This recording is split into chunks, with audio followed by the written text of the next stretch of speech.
bandeko awa toza liboso ya parti ya siège ya pepere de funa na Kasavubu. Omona awa ndenge bandeko na biso ya UDPS bazo vandaliser, bazo buka batumbi tina kati awa ndenge batumbi baplie biloko nyonso ezali na kati. Somo awa somo baplie tina kati babuki nyonso awa na kati, babuki nyonso baplie bayibi biloko nyonso babuki kala bayiba bamesa batie moto na kati. Somo batie moto na kati biro ya procès yango wana ekiki biloko nyonso bayibi. Vraiment revivre kabo vraiment atabino moko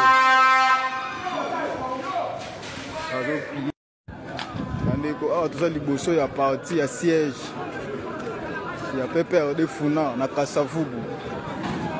Omona awa ndenge bandeko na biso ya UDPS bazo vandaliser, bazo buka batumbi tina kati awa ndenge batumbi baplie biloko nyonso ezali na kati. Somo awa somo baplie tina kati babuki nyonso awa na kati, babuki nyonso baplie bayibi biloko nyonso babuki kala bayiba bamesa batie moto na kati.